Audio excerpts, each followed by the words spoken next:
Baradae dituntut 12 tahun penjara. Jaksa penuntut umum sebut terbukti bersalah atas penembakan Brigadir J.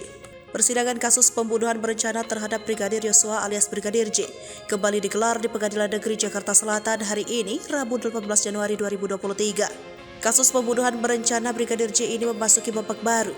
Agenda dalam sidang hari ini adalah pembacaan surat tuntutan dari Jaksa Penuntut Umum untuk terdakwa Richard Eliezer alias Baradae. Dalam sidang tersebut, Jaksa Penuntut Umum menuntut Baradae dengan hukuman 12 tahun penjara.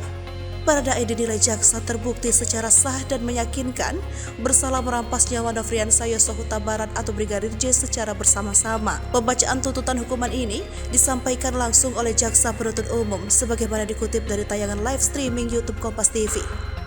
4 terdakwa telah dituntut oleh Jaksa Penuntut Umum sebelumnya.